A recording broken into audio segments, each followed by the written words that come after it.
And welcome to live broadcasting here at the More Freedom Foundation. Today we're going to be talking about the next U.S. president's energy bonanza. I think this is a really key thing that not enough people are talking about. The next U.S. president is probably going to be a success through very little effort of their own. The economic tailwinds behind them because of this energy bonanza that I'm going to talk about today are going to be immense. This means that the stakes of the November election are pretty high. Whether you like or dislike a candidate, it means a lot that they are likely to be much more likely to be successful than arguably any U.S. president since the 1970s, because they're going to have a kind of energy environment that nobody has really had since the 1970s. So that's what we're going to be talking about today. Before we get into it, some preliminaries. We have a very broad policy of being able to say whatever you want on this channel, broader than most. And you can participate in the chat. You are invited eagerly to participate in the chat. You can say anything you want about me, my haircut, my ideas, my appearance. Go for it, what have you. What we do ask is that you be civil in the chat and you not disrupt the chat by attacking other people there, that you not disrupt the chat by like posting the same thing over and over and over and over again. We will have a Q&A period after I'm done with the presentation, and I will be very happy to answer questions then. I can't really pay attention to what's going on in the chat while I'm trying to deliver this presentation. You are invited to say almost anything you want to say about almost anything. What we really, really dislike is personal attacks on other people in the chat, especially related to where they may be from. Genocidal language of any kind is absolutely forbidden. I will not be able to pay attention to the chat, but we do have a moderator. Logo Cool Extreme is in charge of making sure that the chat stays civilized. If you're acting out, he will warn you. And then if you continue to act out, he will block you for all time. There is no appeal from the court of Loga. So if he says you're doing something out of line, listen to him. We may not go the full 2 hours today. I'm feeling a little under the weather. But we are doing, for the 100th podcast episode, which will be coming up around the end of the month, we're doing a Q&A. Rory and I are doing a Q&A, so if you have questions, you can not only ask them in the chat, and I may or not get to them, but you can leave them as comments to this live cast, and we will answer them during the podcast for our 100th episode special. It'll all be Q&A, or sort of More Freedom Foundation podcast mailbag. So that's something to look forward to. And yeah, so I'm going to deliver this for half hour, 45 minutes, and then I am going to do Q&A from the chat for as much time after that as I can handle at this point. So the story I want to tell today is not, in fact, a happy climate change story. That is not where we're at. We will be talking a little bit about climate aspects. We will be talking a lot about solar power, which has the potential to eventually get us to a sort of zero emissions world or what have you. But what we're talking about today is still a happy story from an energy standpoint. And I think the ball has kind of been hidden on this. Not hidden consciously. It's just not in anybody's interest to really look into this or think about this. But what I've done for the past decade is independently look into the histories of a lot of countries that have had a really hard time, but also other countries that have ended up being quite successful, as I'm just starting to dip my toe into learning about India. And what is striking is how in every single country that I look into, there is a disjuncture in the early 1970s, absolutely everywhere. And if you look at the history of your own country, you'll see it. You'll see that same thing. Like, oh man, yeah, something just went terribly wrong in the 1970s. Unless, of course, you're from an oil and gas producing country, in which case things went really, really well in the early 1970s. And I was shocked by just how much this holds true across any country that you look at. And what it really is, what it comes down to, is the 1973 oil crisis. I think a lot of people, it's just sort of generally conceded that if we talk about the history of the 20th century, World War I is incredibly important, World War II is incredibly important, and then, sort of things happened after that. I really do think that the 1973 oil crisis should begin to be taught in schools as formative an event as World War II, because it didn't just eviscerate developing countries. If you look at Africa, there's a really sad story to be told there about how, oh man, after independence, it seems like all of these countries have failed. It all seems kind of similar, and that's added credence to like a lot of racist theories. But it all seems kind of similar because they all had the exact same experience. Africa, the sort of median African country, became free in like 1960. That's when most of them became free, in fact. Some of them didn't become free until the 1970s. And all of them had to deal with, in the first decade or a little bit more of their existence as independent countries, the cost of energy going through the roof. So that's what has been Africa's big problem. But even for the United States, this oil crisis had a tremendous impact.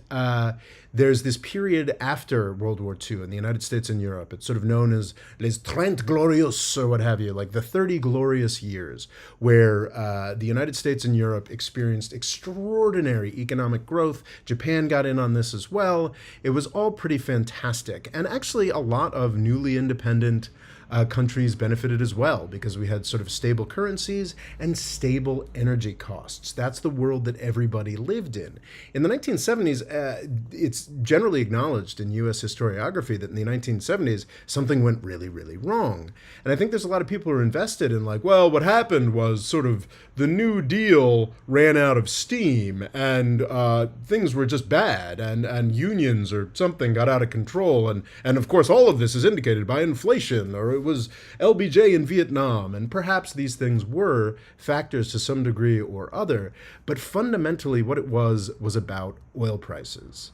This is the world.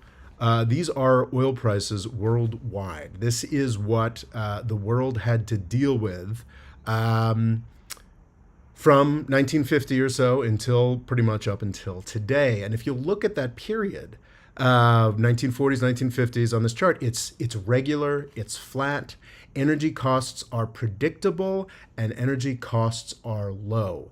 That is the world that allowed the entire world to develop. Those energy costs are the reason why Europe and the United States were able to develop so incredibly well in the post-World War II period, why the rest of the world was able to sort of start lifting itself up.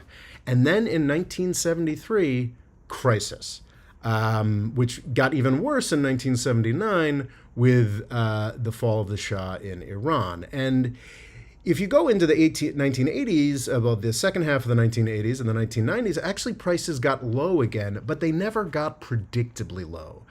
People were obviously traumatized by that period of 1973 through 1986 or so, when energy costs were all of a sudden extraordinarily expensive. And most of the developing countries, all of Africa, were now saddled with these outrageous debts. So people weren't really able to take advantage of that. And then when perhaps, finally the wreckage of the 1970s, 1980s began to be cleared away, then we got into the China shock. And that's what happens from about 2000 on. These prices may seem a bit strange to you if you remember what the price of a barrel of oil was back during that period, because they are inflation-adjusted prices. So the price in 2024, what have you, is what it looks like when you look at an oil price. These are today's prices, or rather this morning's prices. But as you go back, those are inflation adjusted. So in fact, in 2009, nobody was paying $200 for a barrel of oil, but that's what it costs if you factor in inflation. And this is really important because this is helping people miss this story that since 2014, really, oil prices have been almost as low as they were back in the 1980s, and they're gonna go lower. And I think that's what's happening here. That's the incredible gift here. So what happened in the United States and Europe in the 1970s was, instead of talking about the oil price, we talked about like, oh, well, actually, maybe there's too much government, or maybe there's too much New Deal, or we're giving too much to poor people. It's time for business to come back. And I think there was absolutely too much emphasis on, we could have used 5 to 10 years of sort of more pro-business politics in the United States and Europe. I think that was actually a good thing. At this point, we've had like 40 years of it. And actually, the economic growth has been consistently lower than it was during the big government era. So it's really been a pretty massive failure on the most important metrics. But that switch to Reaganism, Thatcherism, was not part of like this internal nature of rich world countries just sort of like getting sick of government and realizing that governing in such a way that helped the majority of people was bad for them. It was oil prices.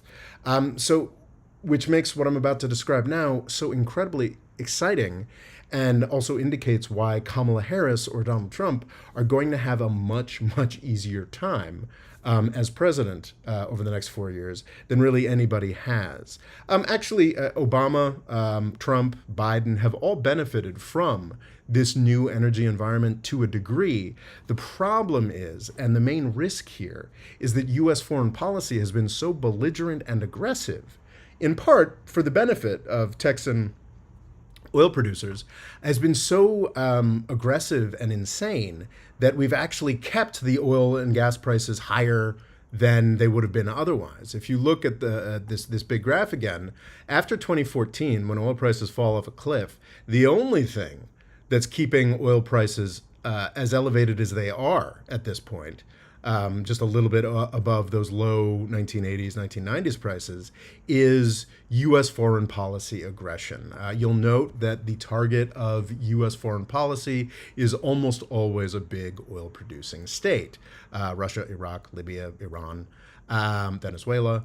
The United States has been really aggressively been knocking competitors in oil-producing states off of the market. This process is almost certainly going to continue. If we hadn't been doing that as aggressively as we have been in the first decades of the century, I think that the world would already be back to a Trente Glorious, would already be back into this miraculous 1945 to 1973 period of consistently low oil and gas prices. Like we'd already be there for a lot of reasons. One quick note on the 1973 oil crisis for someone who is becoming as angry at the country of Israel as I have been becoming over the past year. It's very easy to say, look at how Israel's screwing us over, because in fact the 1973 oil crisis had its launch, had its big jump when Saudi Arabia, and I think even Iran, even though those were both very firm allies of the United States at that time, decided to carry out an oil embargo because the United States had saved Israel in a 1973 war, or was it 1972? It's the Yom Kippur War, according to Israel and the United States, and I'm sure the Arab world has a different name for it. But it's tempting to be like, oh man, Israel's just been screwing us over from the beginning. But actually, this had its roots in broader trends. Absolutely, the Yom Kippur War, U.S. support for Israel was sort of the inciting factor, but there was actually just the dynamic of since the founding of the oil and gas industry in the 1880s or 1860s or whatever, wherever it was, the United States was always by far the biggest producer and was always self-sufficient in oil. And what happened in the late 1960s and the early 1970s is that the biggest consuming country in the world, the United States, was no longer self-sufficient and had to go more afield. So there were basically a lot of locked-in prices and approaches that kept things sort of stubbornly low for longer than perhaps they should have been, just like prices are stubbornly high for longer than they should have been in this new environment.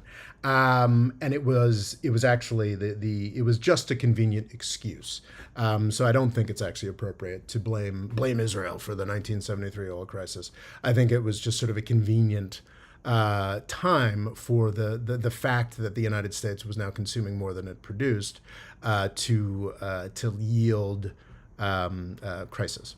And it's been crappy. Like, again, it's just everything I look into. I finally have started reading long histories of India, and India has this extraordinary, miraculous history of democracy, especially considering what a disadvantaged country it has been. It has maintained steady elections, steady multi-party democracy from 1947 to 2024. It's extraordinary, except for one period in the mid 1970s because of the oil crisis. It's just everywhere. Every country in the world deeply, deeply negatively impacted by the oil crisis, unless they happen to be a country that was a bigger producer than consumer of oil. Weirdly, Yemen had a great 1970s because it was able to float along in Saudi Arabia's slipstream economically for a bit. So yeah, like that's the sort of longue durée here. Like that's the key thing here. Energy prices are a lot more important to the just to how everything has unfolded historically, economically. We saw that the United States experienced serious inflation for the first time since the 1980s, really, because of COVID, yes, but also because the United States chose to go, and Europe chose to go to economic war against Russia, one of the world's largest oil and gas producers. It is, in fact, a testament to the power and the durability of the energy bonanza that I'm talking about here, that's already been incorporated. Russia is, yes, sanctions against Russia's energy industry have not been as successful as hoped, but that doesn't mean they haven't been successful to some degree. Russia is running around the world desperately trying to get rid of its oil and gas resources at deep discounts, which is just kind of crazy. Because Russia's assumption and the U.S.'s assumption was that actually this instability was going to finally drive oil prices up. And it did briefly. You can see here, this is this last spike here to the right of the graph. In 2022, oil prices did briefly hit $120 a barrel. But if you look at that, if inflation adjusted, that massive, massive spike was just, to where the prices were normally between like 2005 and 2014. So yeah, it's quite extraordinary. But it's that kind of thing. It's U.S. foreign policy alone that keeps these prices elevated. And I think it's really only the Pentagon or Israel that can screw this up for Kamala Harris or Donald Trump. Only really a wider war against Iran, between Iran and the United States, that ended up taking out a lot of Iran's production capacity. And crucially, if we took out a bunch of Iran's production capacity, they would absolutely be able to take out all of Saudi Arabia, Iraq, and Kuwait's production capacity. And if you put those things together, then you have successfully got, you can successfully delay this process of getting back to 1960s, 1970s oil prices. Why would you want to do that? There's no reason to want to do that, which makes Joe Biden's behavior, Donald Trump's behavior, and sadly, likely Kamala Harris's behavior absolutely insane. It's the Pentagon that is the problem. It is the Pentagon that is the greatest threat to U.S. Economic prosperity and world economic prosperity. This has been the case. It has been the main thing hanging us back from consistently low energy prices for decades. So the story that I want to get into now, what has changed, what is different, is absolutely a hopeful renewable energy story to some extent, but only to a tiny extent and on the margin. It is basically because the Pentagon can't blow up Texas. There's no hope. It's almost impossible to imagine a scenario in which the Defense Department of the United States is going to blow up oil production in Texas, in Oklahoma, in Pennsylvania. So yes, 100%, it is the shale miracle. is what happened in 2014. In 2014, it didn't happen in 2014. It happened significantly earlier in the Obama presidency. Obviously, these things don't happen immediately. There was this just strange, like, magical world from 2012 to 2014 that I remember people noticing, like, wait a second, like, we've just got infinite supply and we're still able to sell everything for $100 a barrel. This is amazing. And then finally in 2014, reality hit the markets. And the oil price has been consistently low, almost 1980s low, but not consistent. Not consistent. What you need if you're a developing country, what you need if you're a business, is consistently, reliably low energy costs. And because of the United States' vandalism and foreign policy, because we just love blowing up places that produce oil and gas, we haven't provided that consistent low price. But we, oh boy, are we getting there. And very conveniently for my purposes, today we are actually seeing a tremendous plummet in prices. This is actually earlier this morning. When right before I started broadcasting this, I saw that prices had reached 5% fall today, which is kind of extraordinary. We've got to like 5%. I guess it's 3.7% and 4% for WTI and Brent. The U.S. prices are close to falling under $70 a barrel, which is a huge, huge deal. In that environment, we're sort of getting to a point where prices are just sort of consistently lower. And the fact is, like, that the costs to oil producers in trying to constrain production are becoming too large. One of the details behind the fall today, I actually decided to do this presentation because of like a 3 or 4% drop last week. And it's really bad if 2 weeks running oil prices falling by 3 to 5%. But that's what we've been seeing. This is because after the spike when Russia invaded Ukraine, Saudi Arabia and Russia got together to make OPEC plus. Russia had never really been a part of OPEC before, but they made a deal to do it because they really both needed these prices to retain their height. They've failed. They've failed miserably. Over the past 3 years, Saudi Arabia and Russia have agreed to take millions of barrels of oil off the market voluntarily. And they've completely failed. And the rest of OPEC, and as well as Saudi Arabians and Russians in the industry, are now rebelling. And they're saying, wait a second, we are just limiting our production so that the United States can produce more. And we're raising the prices for the United States. And OPEC Plus is getting sick of it. And by the end of the year, it is seen as mostly inevitable that they're going to have to unleash millions of more barrels of oil on the market. This is primarily a product of shale and oil stuff. However, and this is what's so miraculous, and this is what's going to give this bonanza that I'm talking about for Kamala Harris or Donald Trump once they're elected, is that the prices, the whole shale component of prices is this miraculous huge shift that has kept prices consistently lower for a decade. And now we're finally getting the the renewable stuff that's just beginning to come on stream.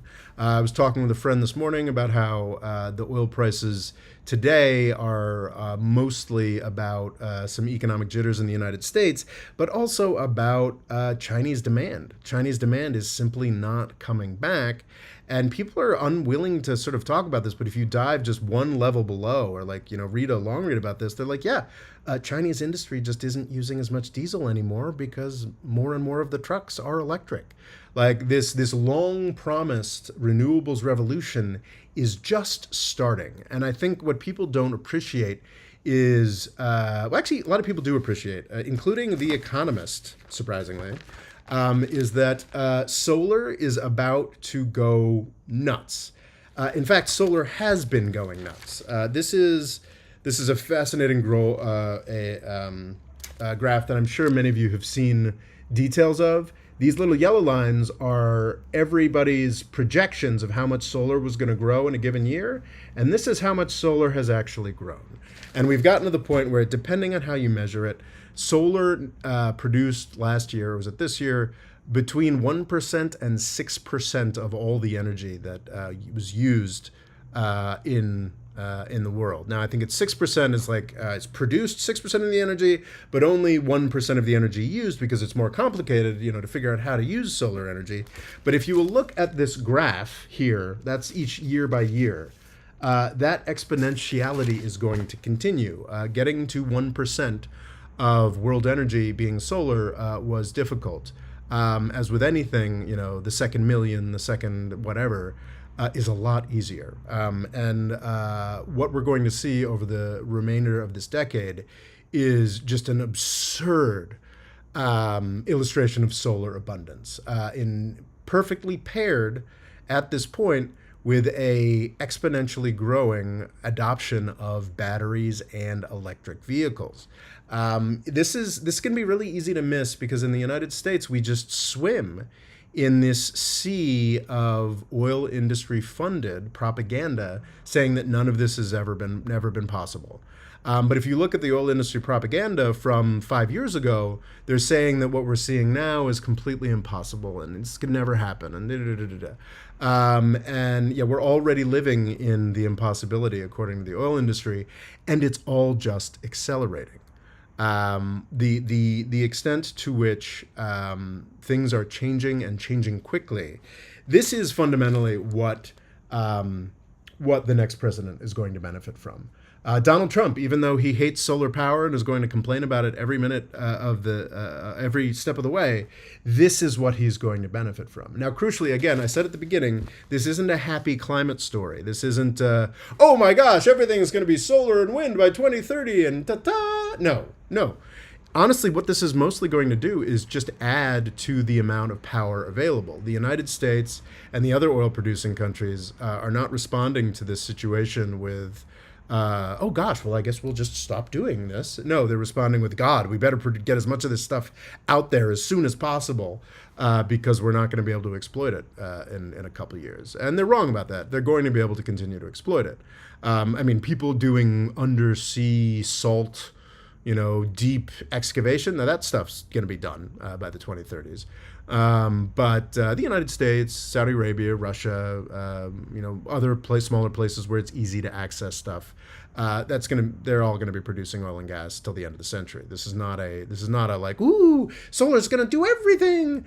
To be clear, like, nuclear paired with solar and battery rollout could do absolutely everything. We could do, if we spend as much as we on, and did some regulatory stuff, which is key, but if we spend as much on converting the U.S. economy to nuclear and solar and batteries as we spend on the completely useless and counterproductive efforts of the Pentagon, yes, we do need to have a military, but nowhere near. If we spent that money on going to solar and nuclear, we could be at zero by 2035. We'll never do that. That's just not the way politics work in this country, and we'll talk about that. It's stupid that it's not the way that politics work in this country, but that's just where we are. Crucially, this incredible solar energy bonanza on top of the shale energy bonanza. Keep in mind, Kamala Harris has now gone back on what she was saying in 2020 and will put absolutely no limits on any kind of fracking. Biden has put absolutely no limits on any kind of fracking. There was like a half-assed attempt to limit some of the natural gas exports in some ways, and that was quickly shouted down. So yeah, it's not a happy climate story, I'm saying today. It is a happy energy story. It means that crucial disaster of the 1970s oil crisis is in the process of being reversed. And if we can just rein in U.S. foreign policy, that's going to come to complete fruition in the next presidential term, no matter who is there. And that's pretty extraordinary. We're already seeing indications of how desperate oil producers are getting. Texas has actually put together a $10 billion program of grid sustainability or whatnot that is mostly going to be used to make uneconomic natural gas plants. What happened with solar, just briefly, if you spend a lot of time in U.S. media spaces, Twitter spaces, what have you, you've heard about how Germany's Energiewende policy was insane and stupid and it failed and they poured all this money into it. And that's incredibly wrong. The German subsidies provided a mass market for solar that allowed China to start producing massively. And the reason we have gotten to this exponential line worldwide is because of the German subsidies. I think it was starting in the 90s or was it starting in the early aughts that created this virtuous cycle where costs are plummeting and adoption is skyrocketing. It's now because of massive government subsidies, we've created like a perfect, very simple Econ 101 situation where solar is the cheapest kind of power that can be provided. So Texas has put together because Texas produces a lot of natural gas, has now put together $10 billion to build natural gas plants in Texas. We've long been in the world where U.S. fossil fuels are a deeply, deeply government subsidized, anti-capitalist, crony capitalist, socialistic industry. And now it's going into overdrive because solar is so much cheaper and is eating the lunch of every other source. And Texas is like, crap, I guess we need to use tax money to build natural gas plants to consume the natural gas that we are making. Now, the defense of this is something called the duck curve. Something that can be put much more simply is simply saying, well, the sun doesn't shine all the time. And what does this do to the grids? And that's a very real and very valid concern, but it is not, the problem here is not that solar can't provide power around the clock. It is that the current structure of U.S. business related to energy provision can't figure out how to make money off of solar because solar is too cheap to make money off of. That's how ridiculous it is. That's what people are really saying when they're talking about the duck curve. That's what people are really saying when they're making up things about the environmental cost of solar and electrical vehicles. What they're really covering up for is the corruption that is the oil and gas industry. I think for a very long time, it was true up until the aughts, fossil fuels people could be like, what are these ridiculous, pie in the sky, hippie dumbasses talking about with renewable energy? That's silly. Like, we're the hard-nosed capitalists who are giving you, your family, the energy you need to get things done. Now that's the solar people. It's actually the sort of deluded fairy tale believing people are the fossil fuels people. We could absolutely get rid of all of it by 2035. We absolutely won't because we're not going to make those kinds of investments. Yet they are the deluded people. The hard-nosed capitalists are the people building solar and batteries. And frustrating for everybody in the U.S. political system that is very much still in hock to these oil industries. California just kind of proved it. So there's two great arguments against solar, one of which is a myth and a lie. And it's really frustrating to me the number of people who believe this myth and a lie, because it's recycled by the New York Times, it's recycled by Fox News, it's recycled by all kinds of people. This is the myth and the lie that solar panels or electric vehicles have a higher environmental cost than fossil fuels. That is nonsense. What is true, and can be surprising to stupid people, is that in electric vehicles and solar panels do have an environmental cost. In fact, a solar panel, when it has gotten to the end of its useful life in 20 years, is gross trash that needs to be recycled carefully. That's true. When an electric vehicle, in fact, does require more energy and more chemical involvement than constructing a internal combustion engine vehicle. That is true.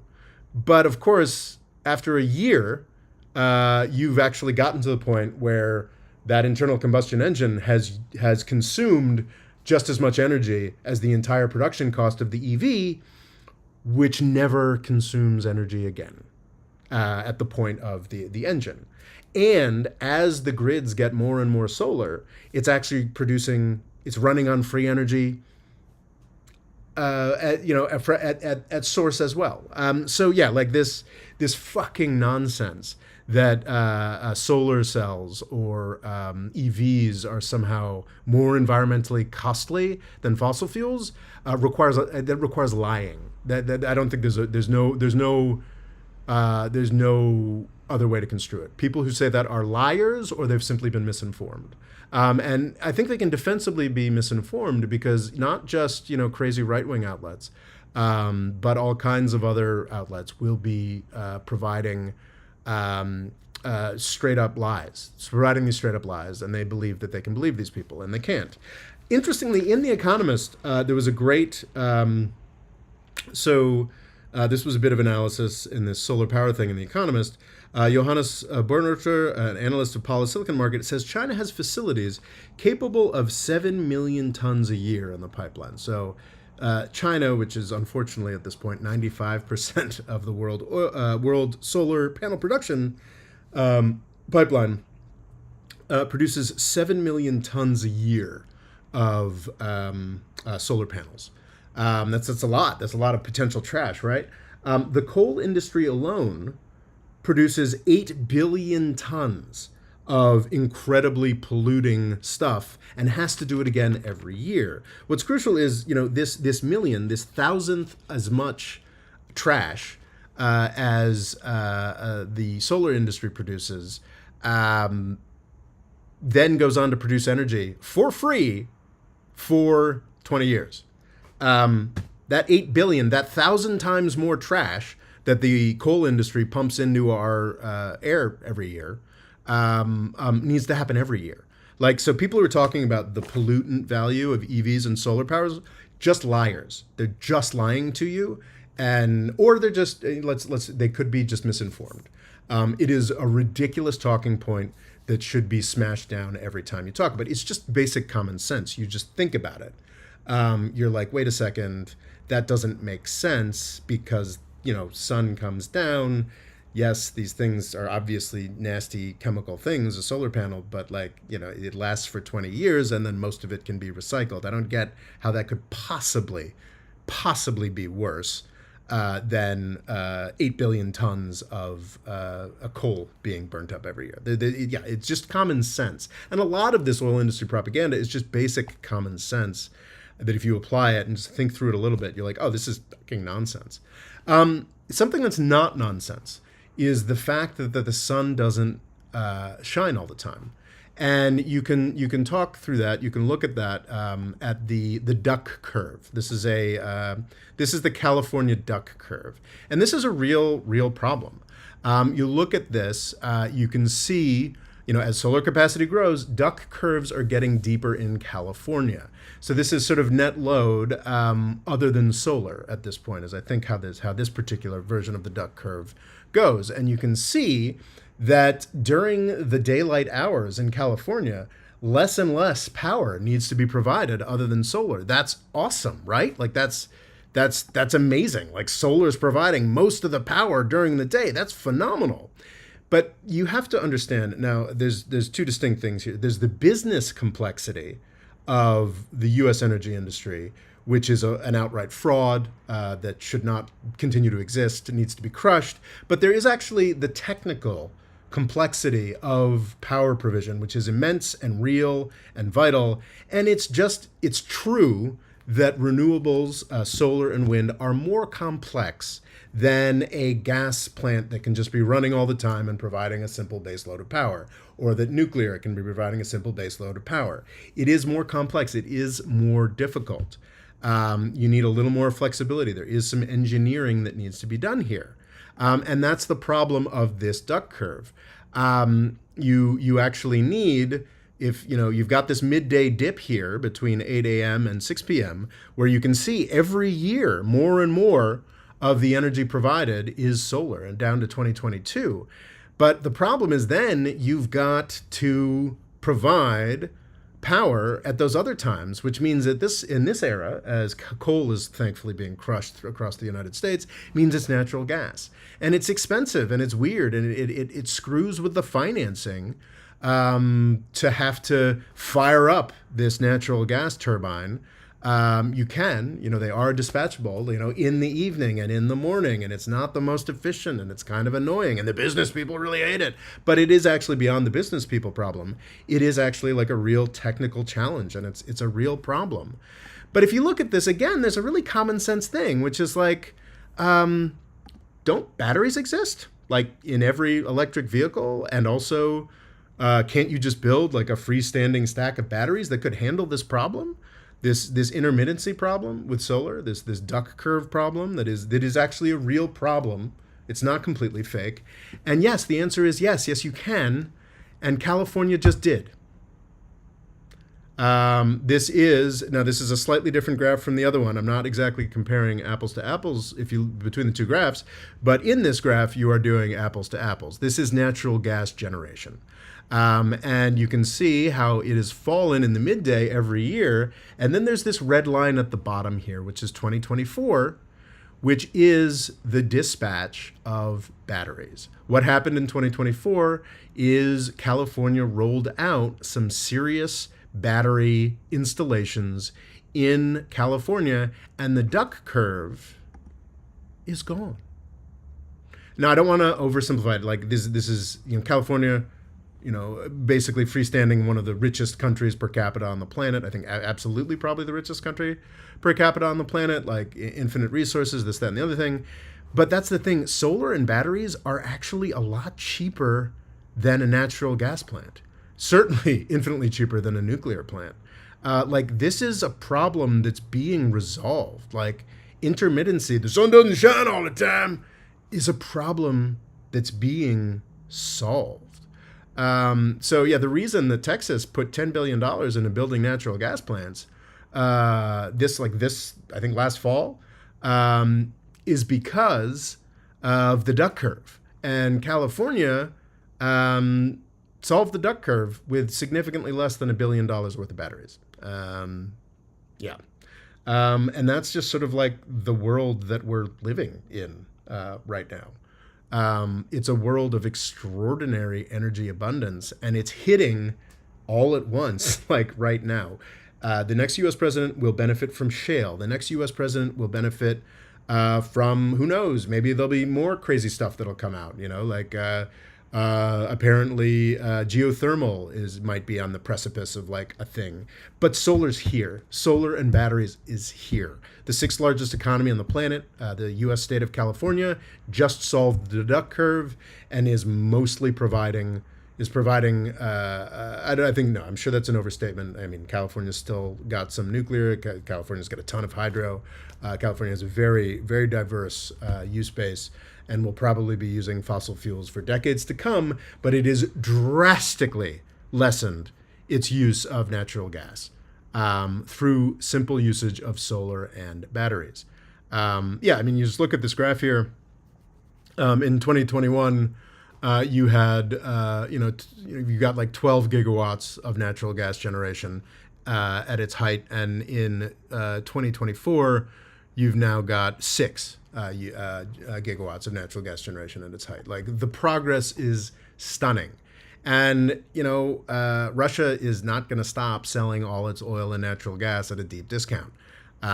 It's like we are living in a world of energy energy abundance, and it's just gonna get like bigger. Like the solar stuff, and this is not some crazy environmentalist. This is The Economist talking about a world where this level of solar production just means that we're going to actually use dramatically more energy than we ever did before, in some pretty miraculous ways. Like you're worried about water wars, whatever. Like, well, actually, just do solar powered desalination. It's actually surprisingly easy. This actually solves a lot of issues around Industrial uses for the big problem for the switch from fossil fuels to renewables is that you can't do the heavy power usage that you need for industrial uses, for manufacturing stuff, for like long distance travel, to flight to some extent. You need the compactness, the real power generation of fossil fuels, or you can make hydrogen. The problem they talk about this Economist article is that actually like the machines that make that are actually tremendously expensive and difficult, and it's making this green hydrogen stuff is still pretty complicated. But actually, why don't you just use less efficient machines? If you lose, you can actually do it for dramatically cheaper for a 60% less efficient machine, and if it's built next to a big solar emplacement that provides free energy, doesn't matter. So yeah, it's actually kind of miraculous, the period that we're entering here.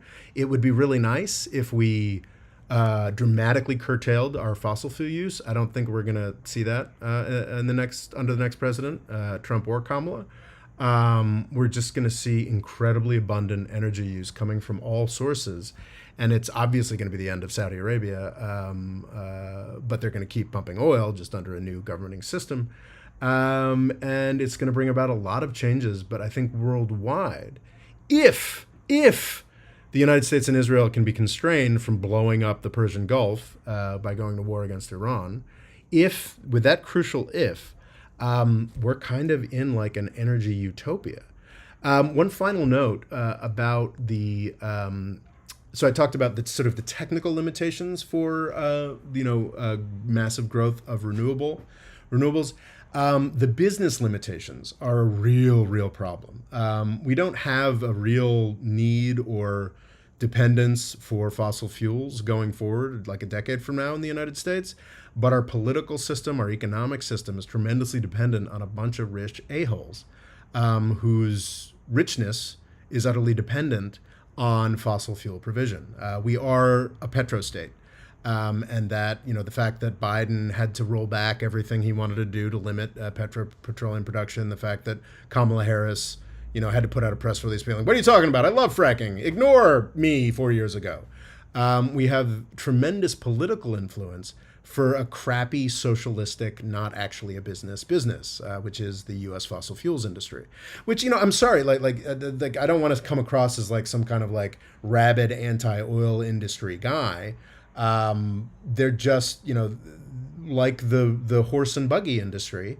They were an incredibly important part of the U.S. rise to power, modernization, the modern world for everybody all over the planet.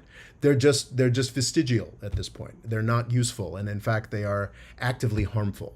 That's why the United States has lost the electric vehicle race to China, is because you had schmucks like Peter Zeihan and a whole bunch of other people saying, "Oh, this is impossible. This is silly. It just doesn't make sense. It's it's environmentally bad actually, and none of this is possible at all." And the Chinese were like, "Well, we really want to be able to invade Taiwan sometime, so we're going to just try it."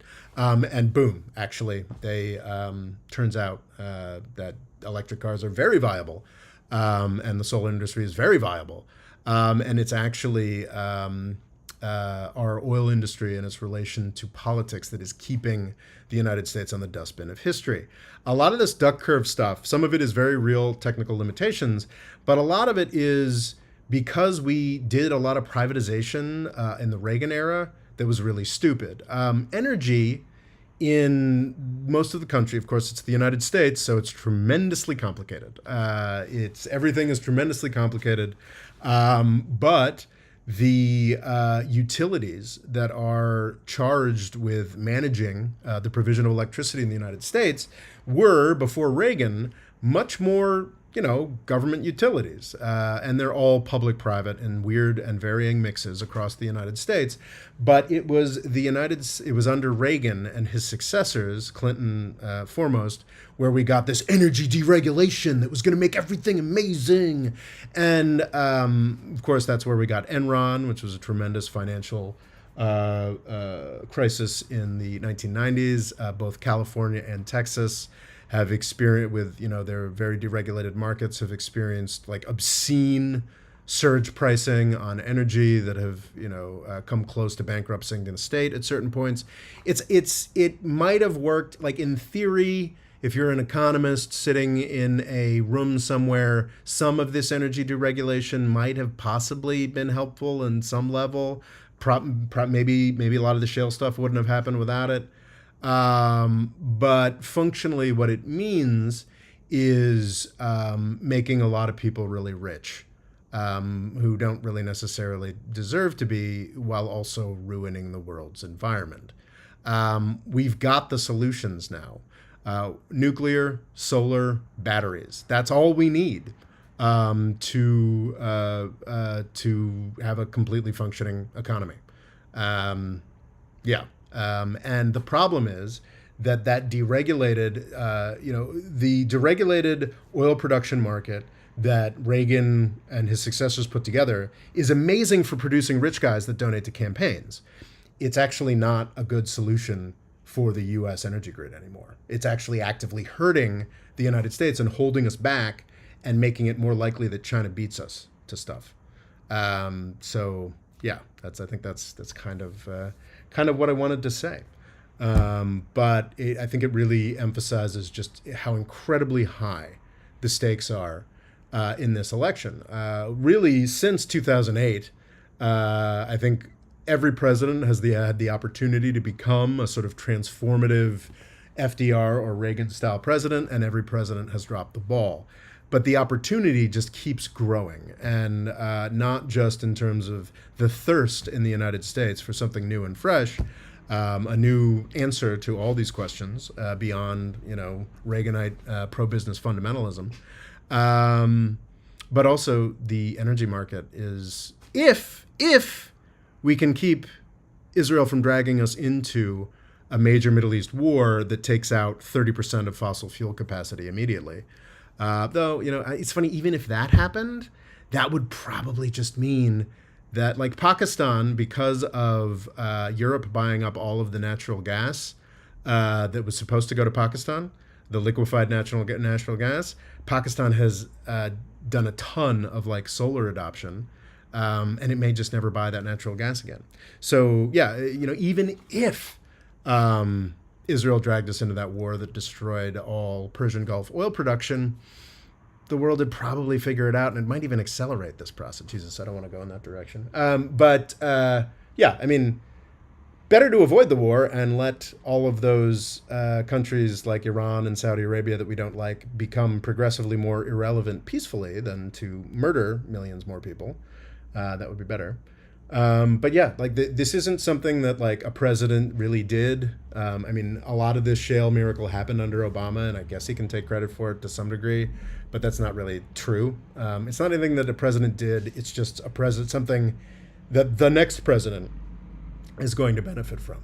Donald Trump or Kamala Harris have the potential to have really truly like Eisenhower or Kennedy, just clouds to float on as like widespread happiness and wealth in the United States and the world. And that's the opportunity the next U.S. president has through no effort of their own. So that's what I wanted to say. I guess we'll look at comments now. Nice to see. Jesus. Wait, have I just been staring at the? Have we just been staring? Oh no, that's strange. Have we just been staring at? Oh no, I think I paused it or something. Have we just been staring at the same picture? I'm looking at the chat now. Can we say that we haven't? I hope we haven't just been staring at the same picture of me for the past long while here. Sorry, the picture of the oil price for a while. Anyway, we're now talking again. Do we have any questions? We're now into the Q&A period. What have we got to say? Lighthizer was terrible as well. His new cabinet would be... Yeah, Trump would be very bad. Good to hear from Betty Weisson-Grass that everything is fine. Any comments on the Algerian elections? Damn it. Well, that's good. I'm happy that things are coming through all right. We are in the Q&A period. I'm bummed. I like Algeria. I think it's a really interesting place. I visited back in 2013 and really adored it. And I did a couple videos that were very well received on Algeria. And I got to say, geez, pretty much since COVID, I have not updated myself on Algeria. My understanding with Algeria is that it's ruled by a pretty crappy gerontocracy that was getting shakier in 2019, and then COVID happened. And then now they have a lot more money because Europe is really interested in developing alternatives to Russia. So they're sort of limping along. But Algeria really, really, really needs to figure out what kind of, in the context of what I'm talking about today, Algeria really, really needs to figure out diversification. And I think Algeria is probably pretty well suited for that. They've got a lot of intelligent people, high degree of education, but it's still just a petrostate kleptocracy, gerontocracy running it at the top. And that really needs to change because the developed world is in a growing position now to be a lot more picky about who they buy stuff from. And Algeria Europe will be comfortably buying stuff from Algeria rather than Russia for the next decade. But so I guess Algeria's oligarchy has gotten sort of a reprieve, but it'd be much, much smarter for them to figure out how to adopt a more plausible democratic system and continue getting closer to Europe. Algeria's got plenty of competent people who are more than capable of doing it. It's just that old revolutionary elite that finally has to let go. But sadly, no, I did not follow the Algerian elections. Were they exciting? Did things look super positive? I'd be surprised. Do you have any predictions for farming and water use? I think I've talked about before. I think the water shortage in the United States is a myth. Just not going to happen. Out west, we've got really flourishing cities that will always have all the water that they want. What is not going to happen, what I am more worried about, is the potential of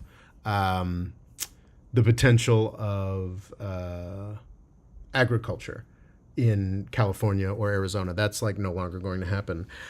Certain places, not because of, to some degree because of climate change, but mostly because of crappy political tensions and war. Like Iraq is probably in serious trouble for water issues because Turkey has been able to completely take advantage of Iraq over the past 20 years of its,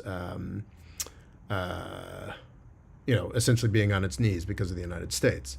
So I am worried about water in Iraq. I am worried about water in Sudan and Egypt. These are real places to be worried about. I mean, honestly, I just think that, but for agriculture and money and water more broadly, money too, really, we're just in such a place of abundance, and I think this energy bonanza can put everyone into such a place of abundance that it's not actually anything to be that concerned about.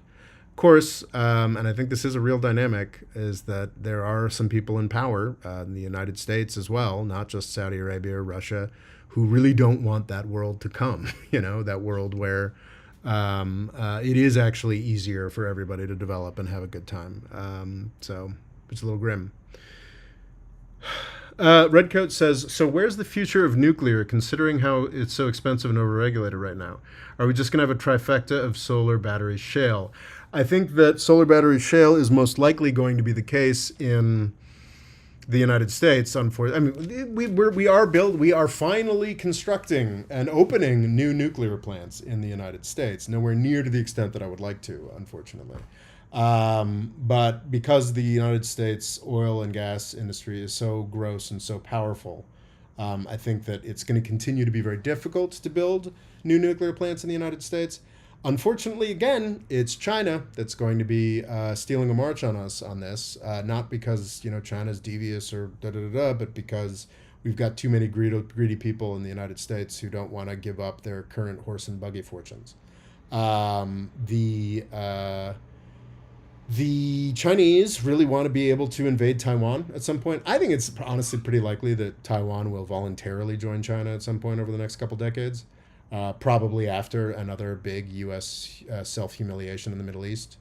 But China wants the option to invade Taiwan. They do not currently have the option to invade Taiwan because they don't produce enough fossil fuels for themselves. That is why it's worked out really well for the world, but that is why China has led the charge on solar and on electrical vehicles. And that is also why China is currently leading the charge on nuclear power plant production.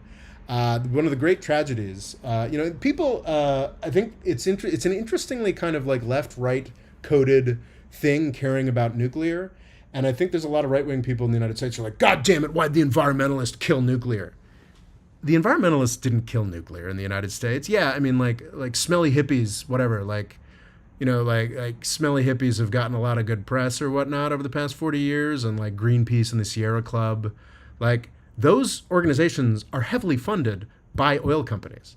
Like, who do you think has more resources? Smelly hippie environmentalists sitting around being like, yeah, nuclear, I don't like it.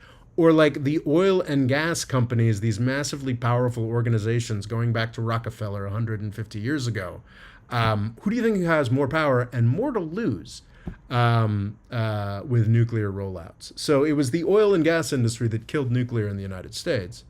And if they hadn't done that, if we hadn't deregulated utilities in the United States and utilities had continued to, I mean, like 3 Mile Island was a really, really big deal where nobody died in the United States because oil and gas industries and, board of the oil and, I mean, there's a few examples like Chesapeake Oil, a particularly stupid company run by a particularly stupid guy, was revealed about 10 years ago to be giving tens of millions of dollars to environmental organizations for, I think it was Chesapeake Oil, environmental organizations for anti-nuclear stuff, but it's usually a lot more subtle than that. Like, it's like the guy who's on the board at Exxon and NBC says, let's talk about 3 Mile Island. Let's keep talking about 3 Mile Island for a couple of years so nobody builds nuclear anymore. Like, that's obviously infinitely more important than some like smelly guy, chaining himself to a nuclear power gate or something like that.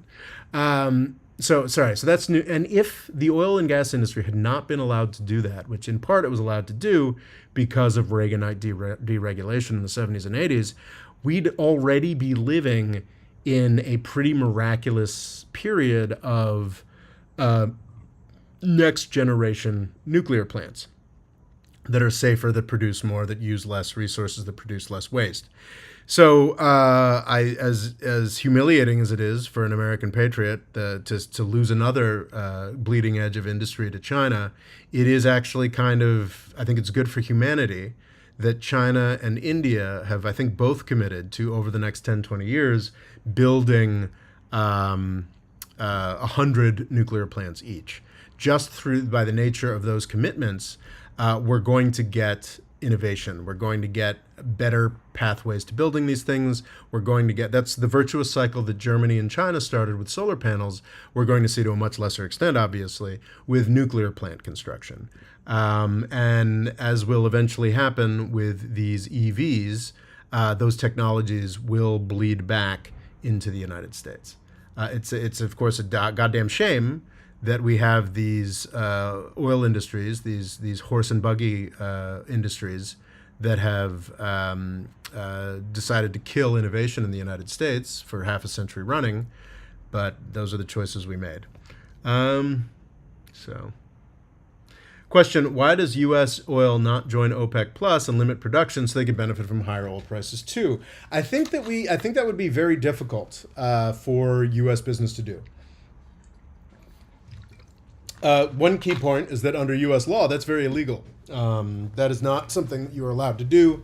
I've talked a little bit on this channel about antitrust more broadly, and how exciting Lina Khan is at the FTC and what she's doing to begin to stop mergers and break stuff up.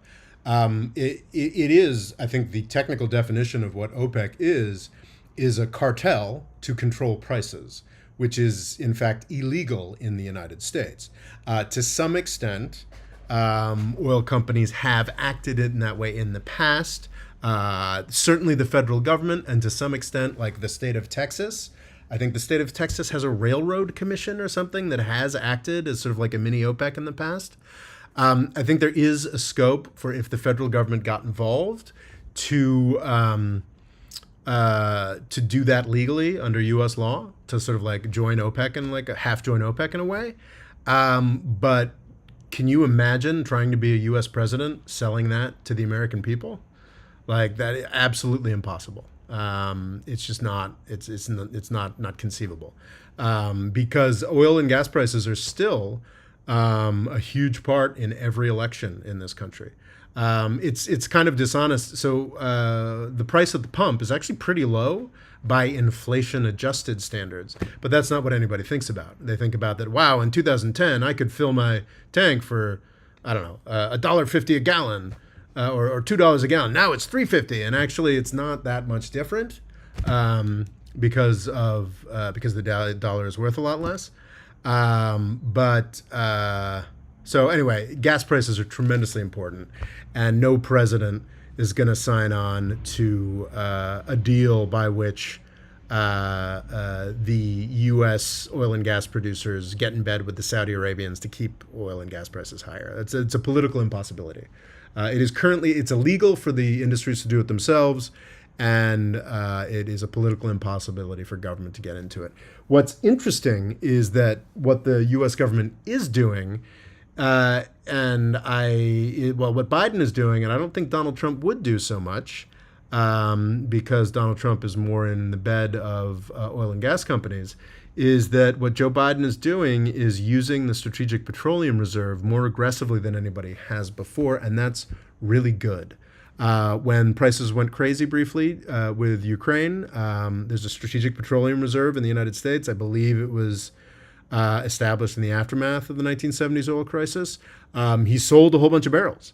And now he's using the money that was kept, and I think in a bank, I don't know how it was preserved, to buy back at much lower prices. So the Biden administration got a great deal on the Strategic Petroleum Reserve. And actually, he should be given more money to buy back more, I think. So what this does actually is it evens out the oil market. And, as I was talking about at the beginning, what's so amazing about this period before 1973 is that oil prices were predictable. Like, you actually don't even want them to go down that much. Like, if you want them to be nice and level and predictable, what Biden has been doing with the Strategic Petroleum Reserve is really good. Now he's buying barrels back by the millions because the price is crashing. And that's good. You want the prices. If you want to build a business, if you want to develop your country, most importantly, you want to know what the price is going to be for budgeting. And so obviously it's great if it goes down, but if it goes down, it's the way supply and demand works is if the price goes down dramatically, then people buy more, and then it spikes back up.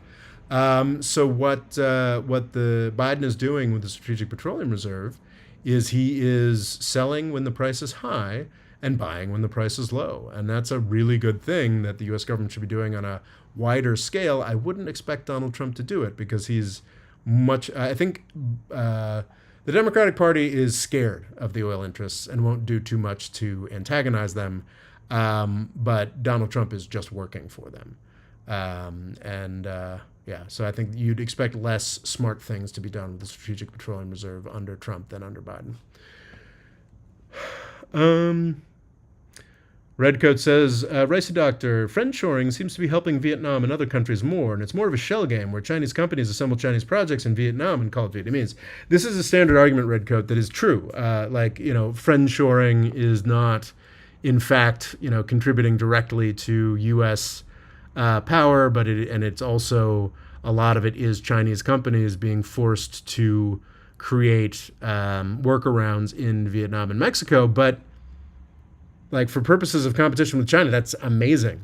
China's being forced to develop Mexico's economy, right next to the United States. It basically part of. I've started to think of NAFTA as kind of like an inner circle of U.S. empire. So basically, China is obligated to create factories in our backyard. That's awesome. Or Vietnam, it's obligated to build up the best armed and scariest country on China's border. That's what friendshoring is. That's not a that's a win essentially, and it's just because people are like, oh, China's actually producing anyway. It's like, no, but this is a tremendous cost and tax that is being imposed on China. I think it's pretty great actually. How is it that you're not aging? Stop it. Stop it. That's very kind. I quit drinking 20 years ago. That's the best thing I did. For the past 5 years, I have been taking like some like snake oil supplements for like age maintenance. I'd be surprised if they actually had any real impact, like NAD plus, resveratrol, CoQ10, yeah, fish oil, multivitamin. Yeah, I take supplements and stuff, just like the boring life extension stuff that probably doesn't work that you can find listed anywhere. But I think it's mostly genetics. Like my father famously lived fairly hard and is 82 and looks 60. So,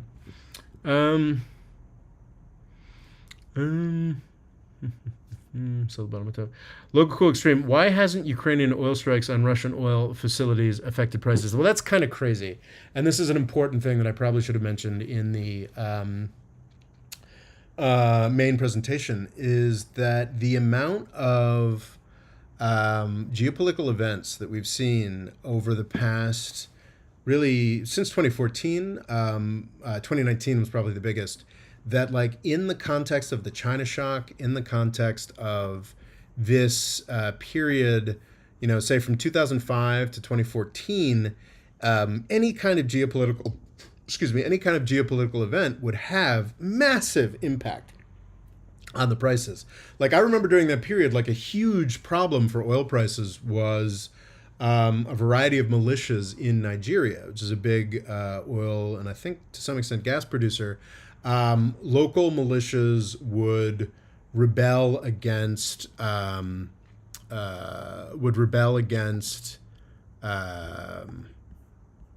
local militias would rebel against the Nigerian government, and they would like hijack a pipeline or something like that.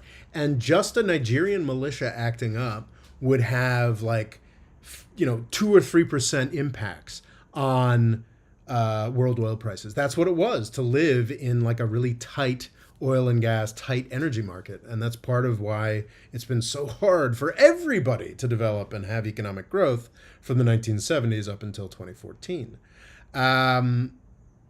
What we've seen over the past 10 years is like the opposite. Like we are at the United States has been, I think it would probably go too far to say that the United States has been consciously constructing incredible geopolitical risk around oil and gas countries, producing countries, but that's what's happened.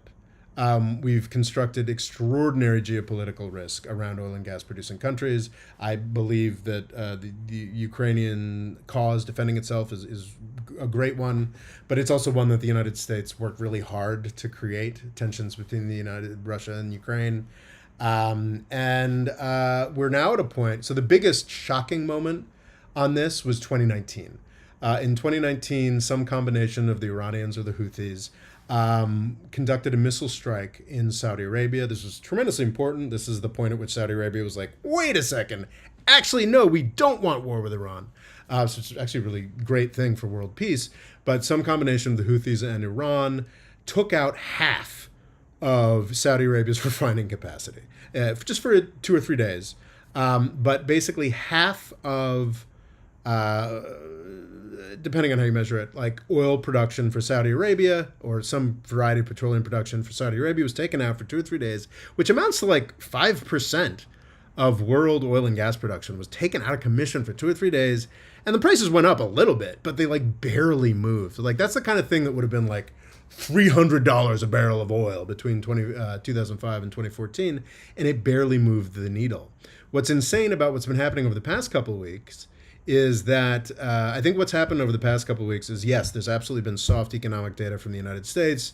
It's becoming clear that Chinese demand for oil and gas products is like not quite flat, but it's growing much more slowly than it was expected to. That's a huge factor. But I think the main factor is that I think we're realizing that no matter how badly Israel tries to start a war with Iran, Iran's just not interested at this point, which is a great thing. And is terrible for the price of oil. So that's I think the main geopolitical pressure at this point. And what's crazy is, so it's not just Ukraine bombing all those Russian refineries and whatnot. It's also Libya apparently has just shut down its production. That's like 700,000 barrels a day, just gone. And the fact that that can be the news this morning, that Ukraine is bombing more Russian refineries and Libya has shut off all of its production. Those are the big news stories. And the oil price has fallen by like 3 to 5% today. When that's the news, that's crazy. Going from like a Nigerian militia, 5 guys with AK-47s being able to impact things, and like Russian refineries exploding, and the entire country of Libya stopping producing. Bupkis. It's extraordinary.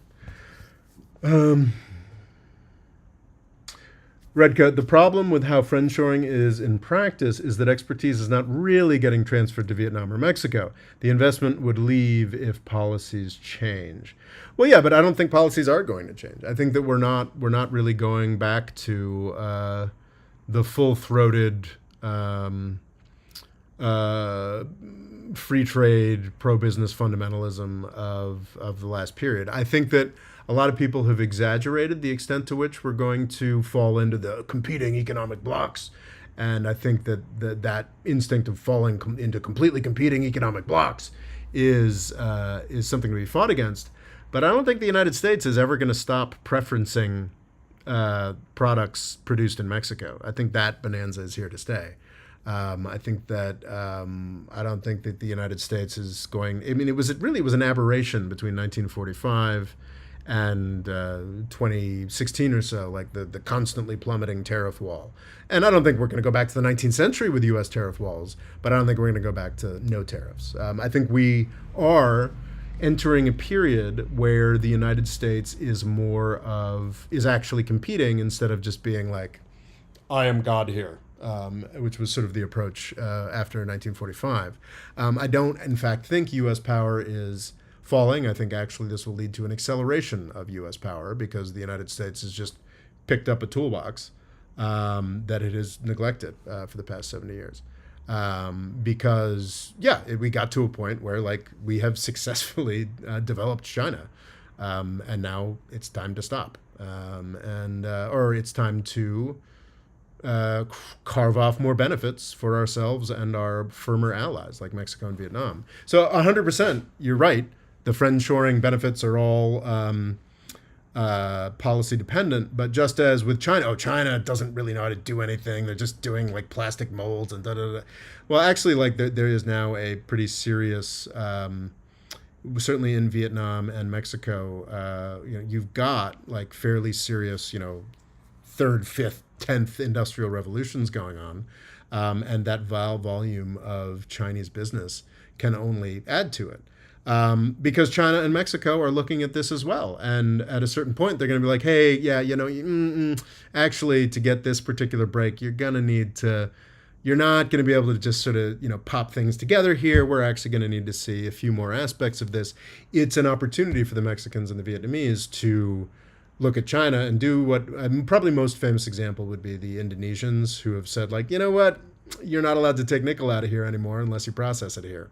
Obviously, it's a very different, automotive supply chains are very different from that, or other electronic supply chains are very different from that. But Vietnam and Mexico both have the sophistication and now the hostage in Chinese businesses to carve off more and more benefit for themselves. And some of it is like actually was kind of already happening because the Vietnamese and Mexican workers are Mexicans, when you factor in the energy costs of getting things to the United States, are actually cheaper. So I think that the friendshoring as a policy of tariffs and approach and scraping things away from China is kind of the policy elements are kind of an accelerant to something that was already happening, which is a good recipe for successful policy. Um, Fireblade 143. China has been storing a lot of food recently. So do you think that the next U.S. president will be handling Taiwan war? And if that's so, then how differently Kamala or Trump will handle this? I don't think the next term of president is likely to face a Taiwan war. I think that China wants to build out its solar EV capacities and its nuclear plants for at least another 5-10 years before there's a Taiwan war. I think what's important and neglected in U.S. policy is the fact that the United States is insanely aggressive over Taiwan. Like the United States is like Trump was a crazy belligerent shift over Taiwan specifically from Obama, and Biden was a crazy belligerent shift on Taiwan from Trump. Like Trump had a phone call with the Taiwanese president early on, or even before he was president, and was really chastised for that. And I think Trump himself incorporated like, well, I want to get things out of China. I don't care about Taiwan like that much. Though there were absolutely like more U.S. troops put on Taiwan under Trump. We learned that after the fact. Biden has been like super, like it seemed like he couldn't give an interview in the first 2 years without talking about how he was going to defend Taiwan, which is a violation of the understanding between China and the United States. And, his national security advisor had to, practically had a pre-recorded message backing that off. Nancy Pelosi going to Taiwan. It's the United States that has been incredibly aggressive on the Taiwan issue for a solid 8 years now. So China building up food reserves, or China building up its nuclear arsenal, or China building up its ships I would see it as more of a defensive action at this point. Like they got to like build up this stuff in case the United States decides to help Taiwan declare independence, which is the United States shifting something. I think that, is it possible? Maybe, I don't know. Like maybe China's launching the ships right now. But when I see stuff like that, there's so much stuff, the way that China's actions are often construed, especially with their choice to expand their nuclear arsenal, is like as if the United States doesn't exist. And the way that U.S. politicians are constantly talking about China doesn't exist. Like every 6 months or so, and with more frequency during the Wolf Warrior era, some like minor foreign ministry official, or even less, like some like professor in the boondocks or somewhere, would like make a fiery anti-American speech. And of course it would be translated and put all over U.S. media. But in the United States, it's Congress people. Like it's actual legislators with real power in the United States Congress who are constantly talking about China's our real enemy, the evil Chinese must be crushed. Like in the United States, it's people with real power and real influence who are talking about starting wars with China. In China, it's rarely and recently almost never anybody with real power who's talking in that way. It's U.S. aggression that China is responding to when they're building up food reserves. Or maybe I'm wrong. Maybe war with Taiwan is coming, but I doubt it. I think we're finally getting to the point where Graham Allison, the Harvard guy, started with the Thucydides trap, started this talking about, in the next decade, we're very likely to see war between China and the United States. Well, that was a decade ago. So, his suggested decade has elapsed. When that came out in 2014, I said it was ridiculous nonsense. 10 years later, nothing. Turns out I was wrong. Turns out I was right and Harvard was wrong. When it comes to foreign policy, that is always the case. But that's really easy to do because most of the foreign policy crap that the Harvard Kennedy School turns out is paid for by weapons companies and like Saudi Arabia. So, Tommy Marciano, do you think we'll get a Ukraine surge under both Harris or Trump? It seems like we're in a 2009 Iraq moment where we just need another push to win LMAO. I don't want, I want Ukraine to be independent. Not entirely certain I want them to have Crimea.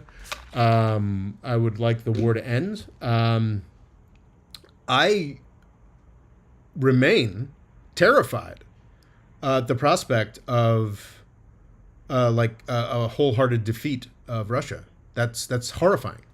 These guys have 6,000 nuclear weapons aimed at us right now, and tens of thousands of more sitting in warehouses. You guys remember, there was a coup. There was an attempted coup in Russia. We had, what was his name? The cook? The Wagner guy? Riding on Moscow in tanks. That is terrifying. One of the scariest geopolitical events, most hopeful, but also scariest geopolitical events of the 20th century was the collapse of the Soviet Union, because all of a sudden, this nuclear arsenal, which was all over now 14 or 15 separate republics, now had to somehow be cleaned up. And the United States worked really closely with Russia to collect all of those nuclear materials and repurpose all those nuclear materials. Russia actually collapsing, which is absolutely, I mean, think about what would happen if Ukraine tomorrow swept Russia out of Luhansk and Donetsk and swept Russia out of Crimea. Nuclear war is not guaranteed, but it's a real possibility. What is guaranteed is the dramatic fall of the Putin government, and quite possibly the dispersal of Russia. So when the Soviet Union fell, there was at least the core of Russia that could work with the United States and U.S. money to consolidate all the nuclear weapons back in Russia. People talk a lot about how, Ukraine gave up its nuclear weapons in the 1980s and da-da-da. If Ukraine hadn't given up its nuclear weapons in the early 1990s, Russia would have been funded by the United States to invade Ukraine and take those weapons. The fundamental lack of, and this isn't, sorry, I don't mean to be negative, but the fundamental lack of seriousness of being yeah, we want Ukraine to just sort of kick ass, and we want Russia to fall and disintegrate. It's like people being yeah, I just want to, let's go smoke cigarettes at the gas station. It's just insane to me. I want Ukraine to be independent. I want there to be a negotiated end to this war as soon as possible. But I do not want, it's already freaking terrifying to me that we have NATO armed forces occupying Russian territory. It's insane to me.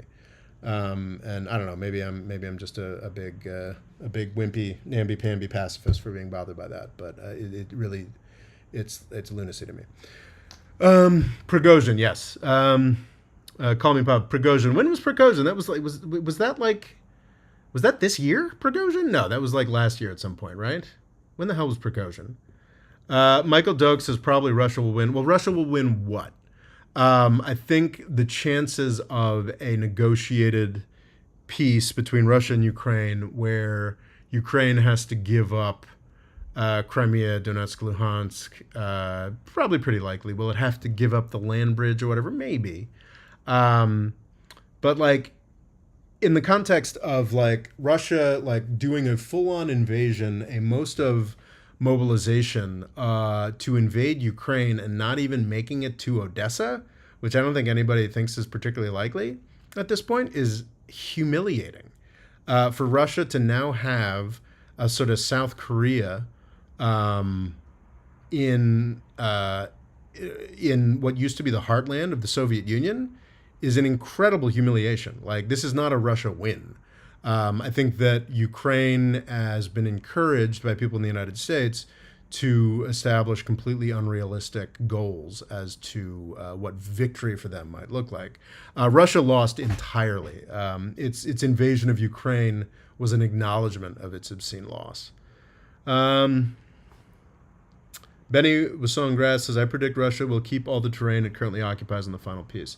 I think that's possible. But it's not certain. I think it's very possible. But that's the definition of a Pyrrhic victory. Why are oil prices going down? Is it not? Well, come on, call me Papa. So you just got here, right? Why are oil prices going down? I just did a 45-minute presentation explaining that. But briefly, it's just a perfect storm of shale, U.S. shale, and now a very real Chinese-driven renewables revolution, both in electric vehicles and solar. That is going to really bring the world back to like 1960s, 1970s, 1950s, 1960s energy abundance and price stability, which is really amazing.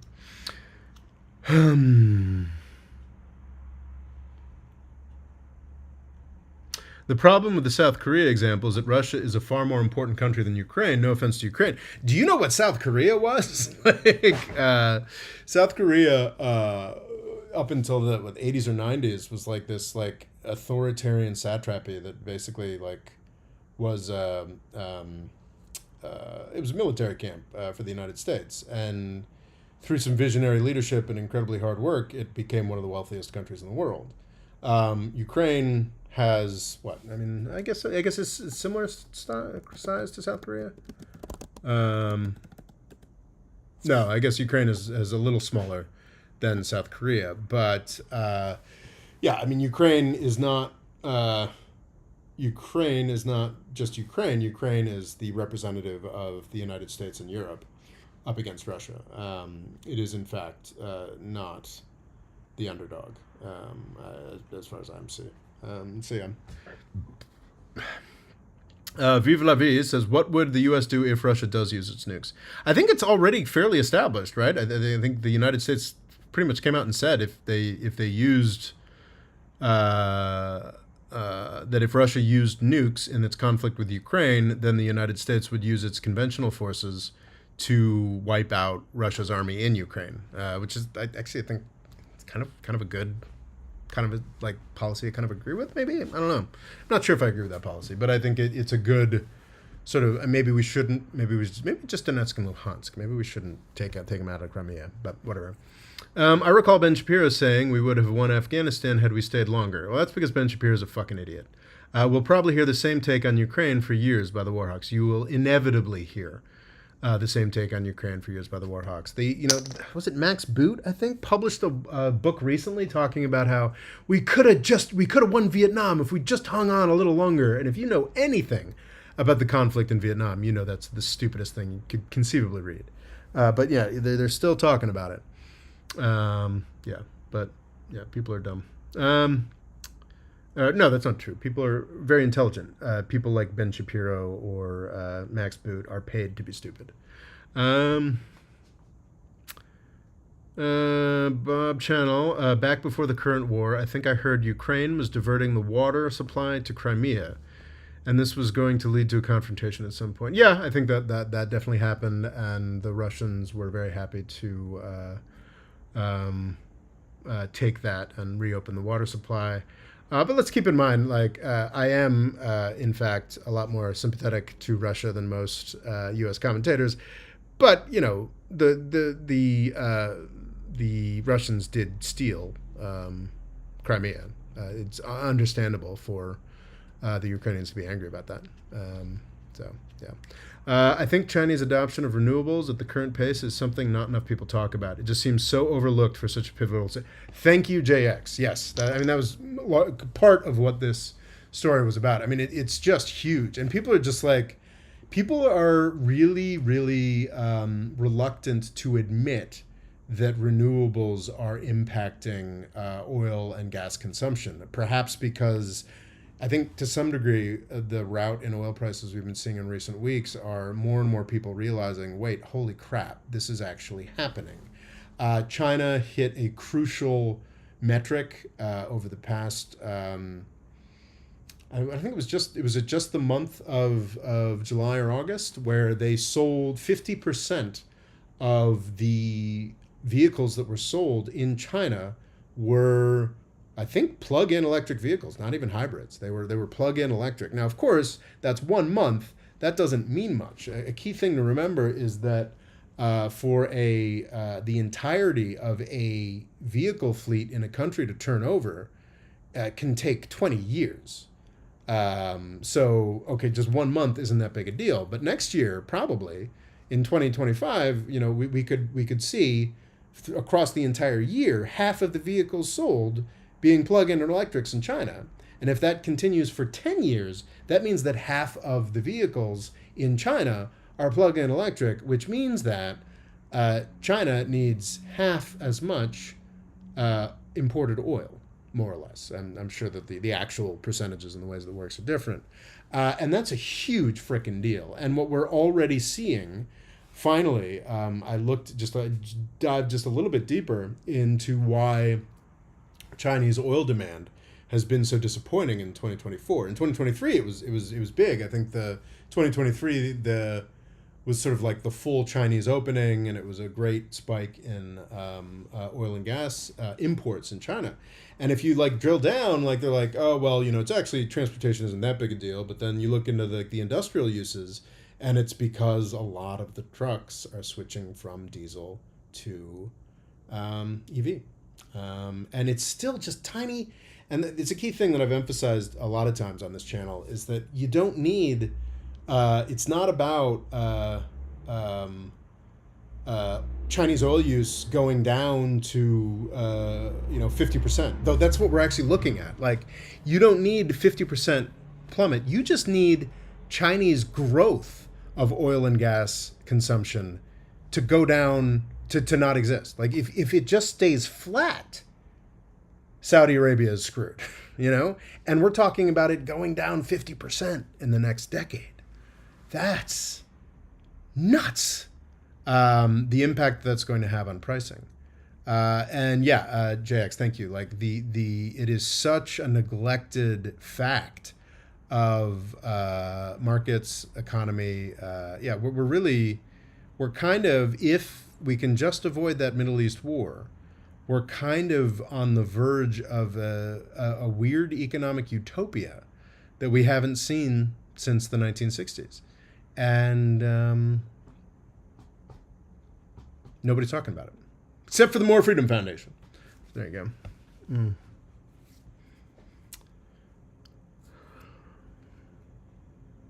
Kwang Win says, I always see American commentators bring up the Inflation Reduction Act, which pales in comparison to Chinese green tech implementation, like a 400 billion to a 4 billion difference.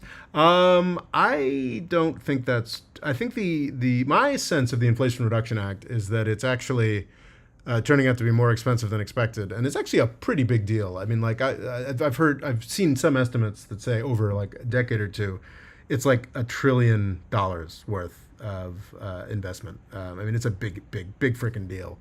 No question, though, that we don't know if it's going to work. We don't know if it's wisely done, whereas we know that China's has worked. A huge problem in the United States is we need permitting reform. We've now got the money to build out a whole bunch of stuff, but we still make it tremendously difficult to build things in the United States. So we needed some reform of that.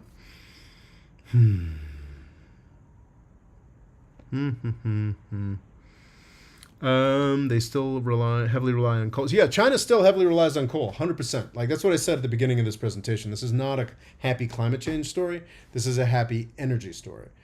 China wants any kind of energy that it can get that will wean it off of imported oil and gas, and that absolutely includes coal. I think there was some hopeful news that may have been retracted about Chinese emissions maybe peaking, and I think there absolutely are fewer coal plants being built this year than last year. But yeah, no, they're going to keep massively using coal for years and years and years to come. But that's the thing. I'm not telling a happy climate story here. I'm telling a happy energy abundance story, which is different. Yeah, and as JX says, coal is domestically produced in China. They aren't trying to go green. They are trying to go self-sufficient. And that's the beauty of this. Nobody's doing all this greenery, least of all China, because it's the right thing or altruism. China is the forcing function for this EV and solar miracle because they want to invade Taiwan and they don't want to be as dependent on oil and gas coming through the Straits of Malacca as they currently are. And then people just can't like wrap their heads around that. Like it's a direct connection. Like the EVs are going to be powered by the solar and the nuclear and the coal instead of the internal combustion engines, which are not exclusively, but mostly fueled by Middle East oil and gas coming through the Straits of Malacca. Like it's just a really basic, like selfish geopolitical consideration, which is tremendously great for the planet, and it's nice to see that. Um, what do you think of the what if all TIST map for 2100? He said Pakistan will be conquered by Afghanistan. I think that's pretty nuts. Um, yeah, that's real hard to envision. It's a nuclear country is going to be conquered by a non-nuclear country. That seems unlikely.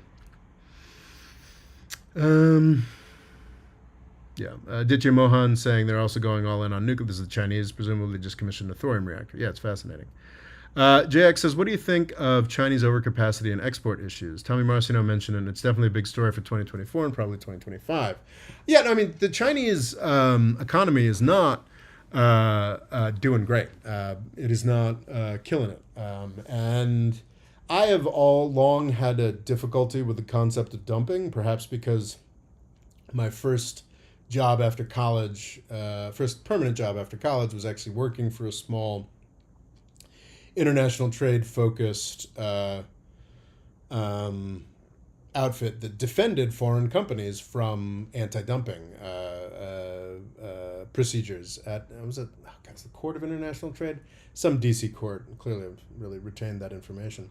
But I think that dumping is a really overused concept. This idea that you can't sell stuff on your own market, so you dump it on a foreign market, and it's just sort of like, isn't that just capitalism, kind of?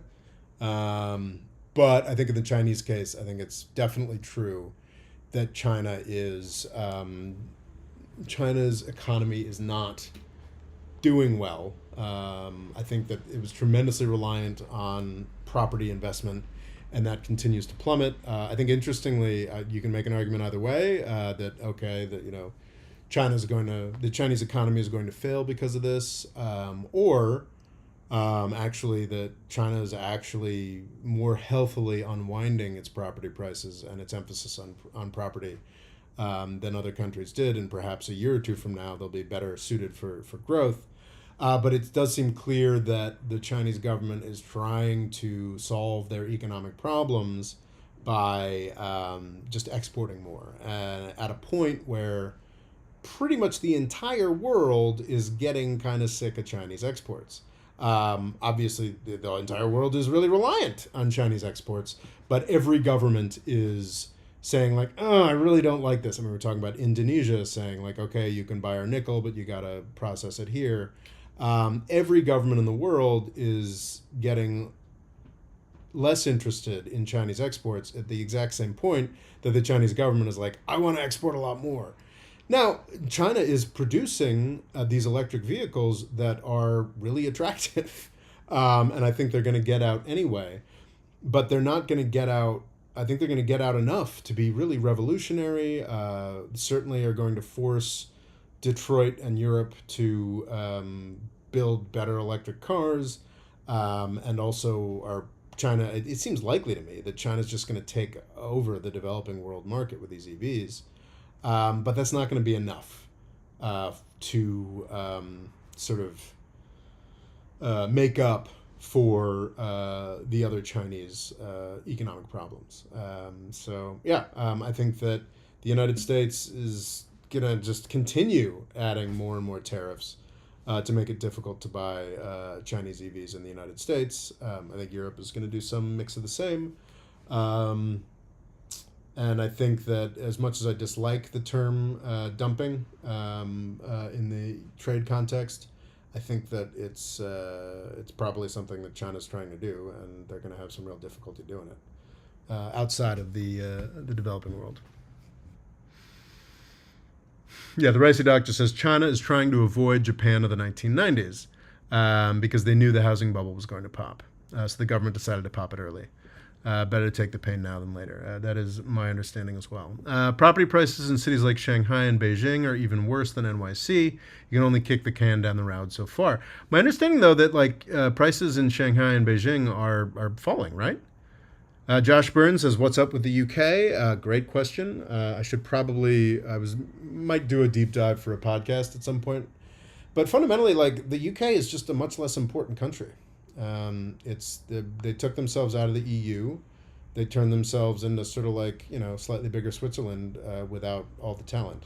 I'm a lot less I mean, I'm confirmed Anglophile. I can name most of the British kings since 1066. But I just, yeah, at some point I'll update myself on British politics, but it's just not as much of a priority. It's just not a very important country. I was pleased to see that they are limiting arms. The Labour government is limiting arms sales to Israel, which is great. Not as I'm sure they're not doing as much as they should, but it's nice to see the UK taking basic humane steps, like they started funding UNRWA again, the UN agency that feeds the Palestinians. Tommy Marciano, is China due for a Japan-style recession? High debt keeps consumer spending low with little growth.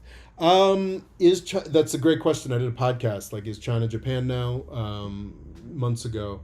And the thing about Japan is that it's tremendously dependent on the United States and was at the height of its economic miracle. So it made choices around its currency that the United States demanded. The United States can make demands of China, and to some extent China has to comply, but not to the same extent that Japan did. So I think China has more freedom of operation. China in and of itself is, and this is, I think, it's a conversation I don't fully understand. There's a book I've been meaning to read for a while.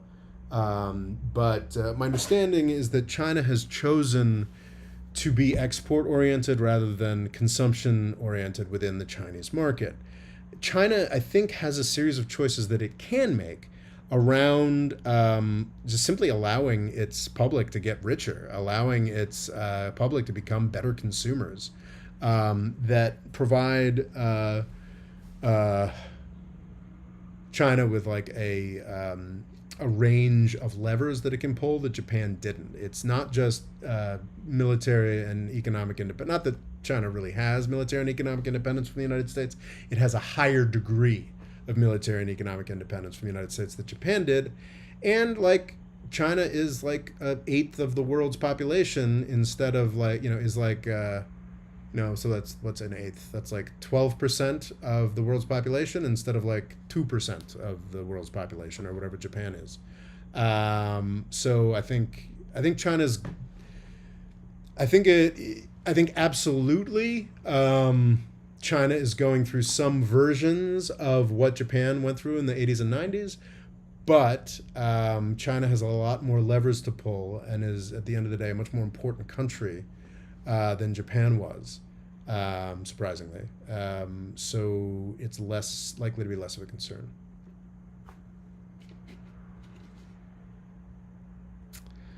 Vive la Vie says, one area that I think China and the U.S. will clash is Africa, even if we drag them into a millionth Middle Eastern war. People really love this idea, but I have yet to see, like, where is the Chinese influence in Africa from a geopolitical perspective? Absolutely, their economic influence is large. Is it still large and growing? Probably. Though there's a lot of resentment in Africa of Chinese economic penetration at this point. But where's the political penetration? They have a military base in Djibouti, famously, which I think they were encouraged to build by the U.S. and Europe as part of the anti-piracy initiatives in Somalia in the early teens and late aughts. I just don't. So where's the Chinese Wagner? Where's the certainly their economic penetration has in the long term potentially more effect, but it doesn't really matter if China's building a railway and the United States destroys the country. And that's tremendously reductive. The U.S. destruction of Libya, the economic heart of North Africa, has had a tremendously negative impact on like a dozen countries. There are 54 countries in Africa, and China is present in all of them. I just don't see the scope for Chinese-U.S. like proxy conflict. Like, how does that work? Like, what's the how does that happen?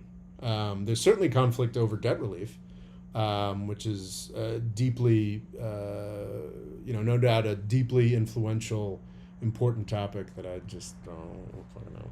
I haven't done the research on. But yeah, it's hard for me to envision how conflict between China and the United States in Africa actually works.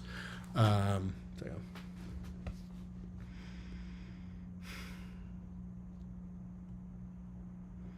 yeah. The issue is that decreasing property asset prices have made Chinese consumer very wary of spending, which has significantly decreased domestic demand. Yeah, the balance sheet recession, is that what that is, Ricey Doctor? I definitely listened to a podcast on that once. Kabir 911 24/7. Jeez, that's a pretty grim avatar there, Kabir. What is your take on Bangladesh's situation? Some Chinese, Indian, or American shenanigans? I did a podcast on Bangladesh that came out recently, and I don't think I've looked at it since. I'm not deeply aware of Chinese, Indian, or American shenanigans. I expect that Modi's probably going to end up getting some grief for harboring Sheikh Hasina, though at this point, I think the temporary government of Bangladesh is more worried about just getting a real government of Bangladesh off the ground. I don't know much about. I haven't really looked into outside shenanigans, but that's actually something I should probably look into. What's great about, as I've emphasized in the podcast, it's not, the success or failure of Bangladesh as a democratic experiment is just vastly less important to the United States and its incredibly malicious anti-democratic allies, Israel, Saudi Arabia, and the UAE. It's just not important. I mean, the United States essentially co-signed the Gulf monarch destruction of democracy in the Middle East in the aftermath of the Arab Spring, but none of those countries really have that serious an interest in what happens in Bangladesh. So I have pretty high hopes for Bangladesh's ability to pull off a real democratic transition. But we'll see.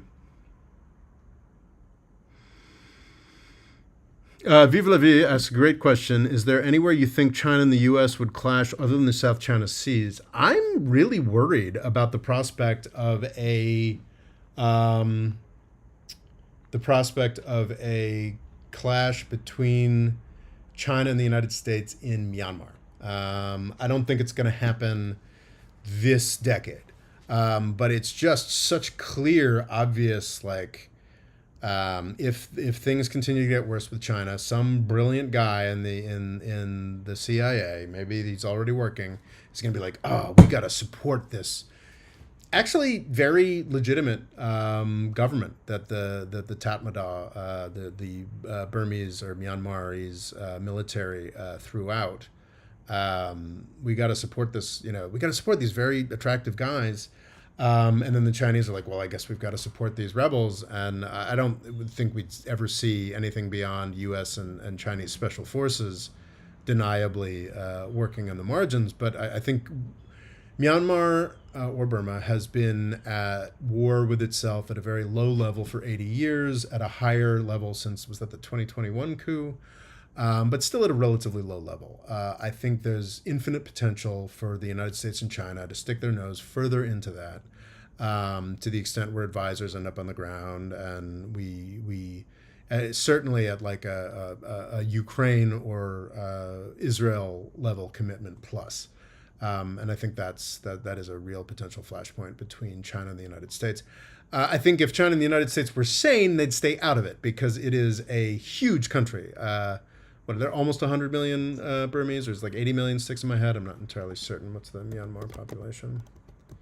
It's only 54 million. But it's just a devilishly convoluted conflict, so infinitely multi-sided.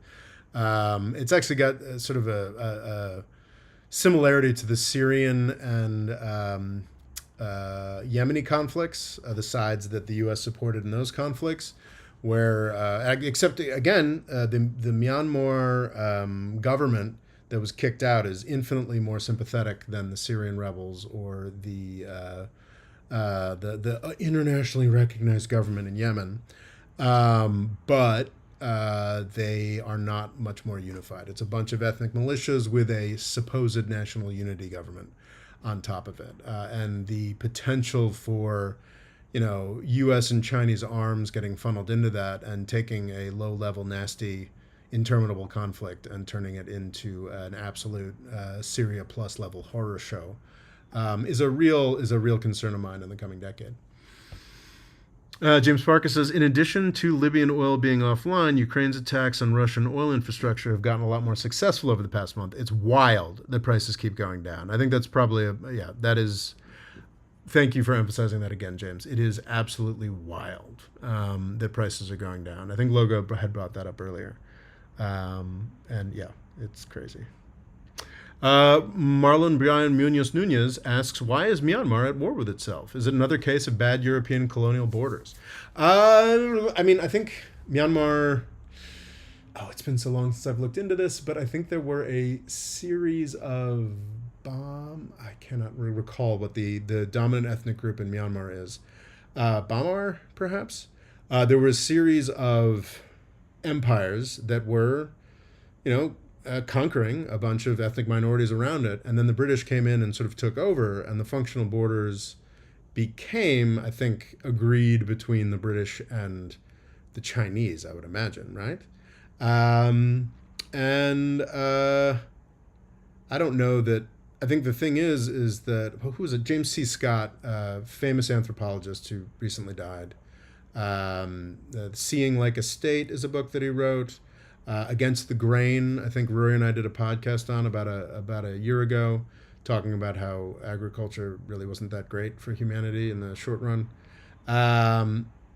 He wrote a book called About Zomia, or what have you, which is this sort of famously ungoverned area between China, the top of Thailand, is sort of Southeast Asia, between China and the Southeast Asian countries like Burma, Thailand, what have you, is this just sort of barely governed area. Like there's a lot of places in the world, like it's really the 19th century, the 1800s, where universal government like kind of became a thing. Like it's very novel, historically speaking, for all areas to be subject to governments.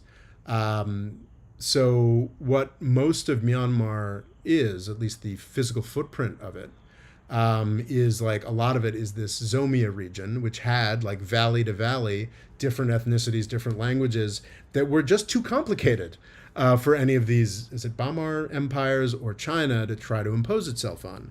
As they've become more consolidated, more technically capable 20th century states, both China and I think even Vietnam has part of this, like Vietnam, Laos, Thailand, and Burma, and China, like they have imposed their order on these areas. China, I think, with more or less complete success, though I'm sure there's still insurgencies. Thailand with a little less success. And I think Vietnam to great, horrific success. And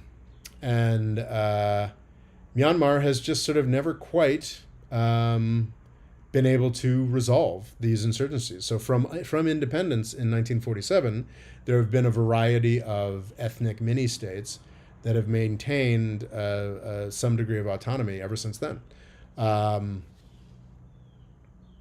These are tiny, tiny states. Should they be independent? I don't think so. Some of them, I'm sure, want that. Some of them don't. But yeah, it's poorly drawn, I guess, imperial borders, you could argue, but it's honestly, and James C. Scott really loved this, I think he called it Zomia region, because it was a place where just government had never been, it was all sort of very, very local. I think James C. Scott was a bit of an anarchist. So anyway, I hope that was, yes. Vive la Vie says the Bamar people is the largest group at 68%. And I've talked about this before.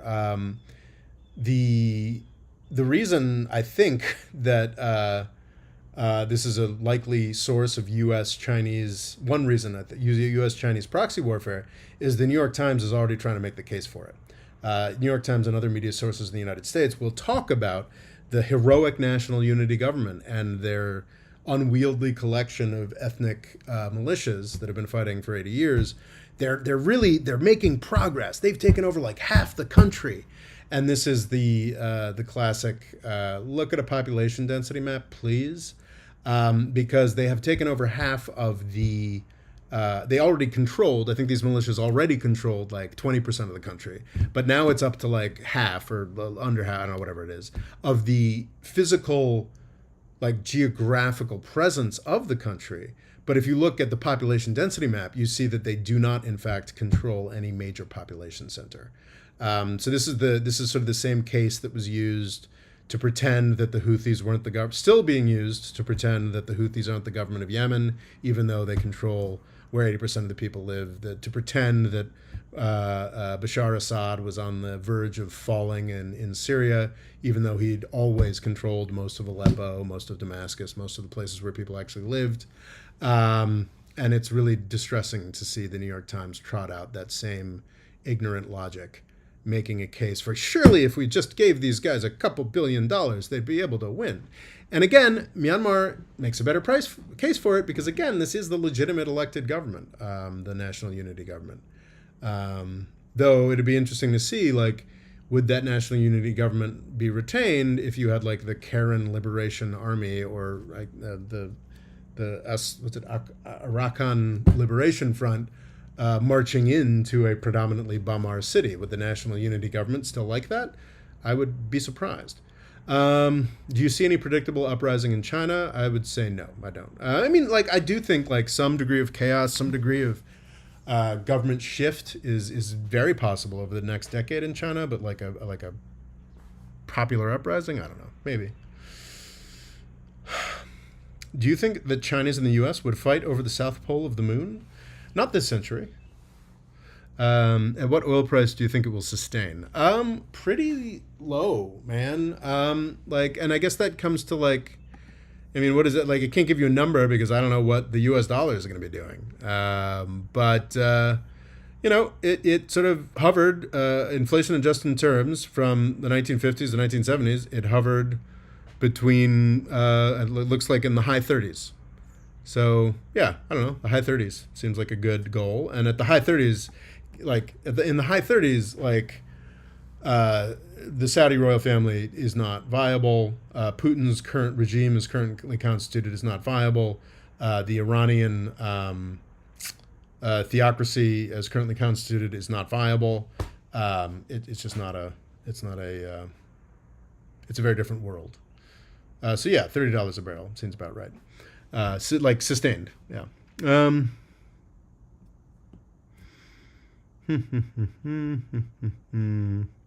All right, well, it's been 2 hours. I want to emphasize again, Rory and I tomorrow are going to be recording a sort of 100th episode of the podcast, which is just going to be like a mailbag episode. It's just going to be like a Q&A. So if you have any questions, we're basically just going to be like going through a list of questions when we record tomorrow. So we need more questions. So could you just leave some questions in the comments that we can throw in there? That'd be great.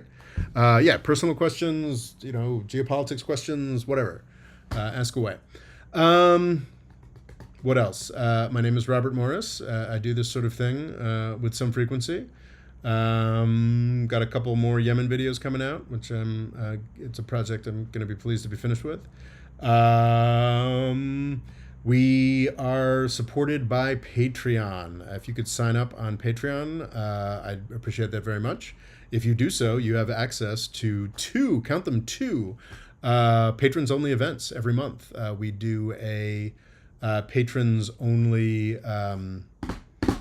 Discord chat where we all just sort of shoot the breeze, and it's great because I get to hear the voices and see the faces of my patrons.